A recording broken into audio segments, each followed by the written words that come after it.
মাটির কলয়েডগুলো কি কি? What are the different types of soil colloid? মাটির কলয়েডগুলো, যেগুলো মাটির উর্বরতা এবং রাসায়নিক বৈশিষ্ট্যগুলোর জন্য অত্যন্ত গুরুত্বপূর্ণ, মূলত 4টি প্রধান শ্রেণীতে বিভক্ত, যা তাদের গঠন, উৎস এবং বৈশিষ্ট্যের উপর ভিত্তি করে আলাদা করা যায়। Soil colloids, which are extremely important for soil fertility and chemical properties, are mainly divided into 4 main categories, which can be distinguished based on their composition, origin, and properties.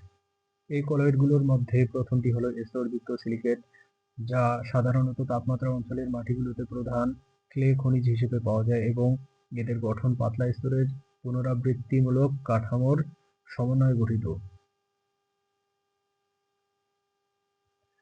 The first of these colloids is layered silicates, which is commonly found as the main clay mineral in temperate region soil, and their structure consists of thin layers of repeated structure units.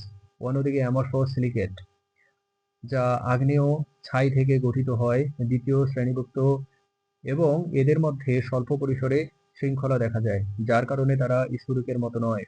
On the other hand, amorphous silicate, which are formed from volcanic ash, are classified as the secondary category and exhibit short range order, which causes them not to be crystalline. তৃতীয়, aluminium এবং আয়রনের অক্সাইডগুলো, যা উপক্রান্তীয় এবং ক্রান্তীয় অঞ্চলে বেশি দেখা যায়, স্ফটিকাকার বা অ্যামরফস হতে পারে এবং সাধারণত চরম আবহাওয়ার পরিস্থিতিতে গঠিত হয়। Third, aluminium and iron oxide, which are more common in subtropical and tropical regions, can be crystalline or amorphous and are usually formed under extreme weathering conditions.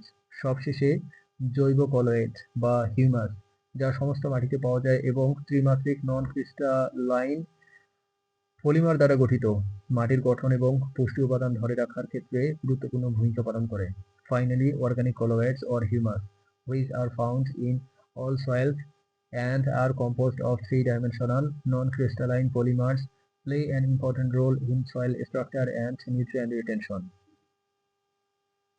উদাহরণস্বরূপ, ক্যাবলিনাইট একটি 1:1 স্তরযুক্ত সিলিকেট, যা সীমিত প্রসারণ ক্ষমতা সম্পন্ন এবং সাধারণত উষ্ণ ও আর্দ্র অঞ্চলে পাওয়া যায়, যেখানে স্নেকটাইট একটি 2:1 স্তরযুক্ত সিলিকেট, যা উচ্চ প্রসারণ ক্ষমতা সম্পন্ন এবং ভেজা অবস্থায় ফুলে যায়।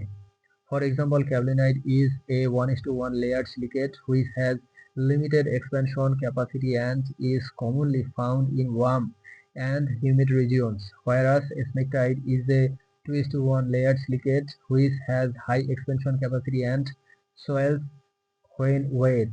ভার্মিকুলাইট, যা ডাইঅক্টাহেড্রাল বা ট্রাইঅক্টাহেড্রাল হতে পারে, অ্যালুমিনিয়ামের জন্য সিলিকনের আইসোমরফিক প্রতিস্থাপনের কারণে স্মেকটাইট এর চেয়েও বেশি ক্যাশন এক্সচেঞ্জ ক্যাপাসিটি প্রদর্শন করে। Vermiculite, which can be dioctahedral or trioctahedral, exhibit a higher cation exchange capacity than smectite due to the isomorphic substitution of silicon for aluminium. অন্যদিকে ইলাইট, যা একটি অপরিবর্তনশীল 2:1 সিলিকেট, আন্তঃস্তরীয় অবস্থানে পটাশিয়াম আয়ন গুলির শোষণের কারণে সংকুচিত হয়, যা এটিকে প্রসারণ থেকে বাধা দেয় এবং এর পৃষ্ঠের ক্ষেত্রফল হ্রাস করে। On the other hand, elite, which is a non-expanding 2:1 silicate, shrinks due to the absorption of potassium ions in the interlayer position, which prevents it from expanding and reduce its surface area.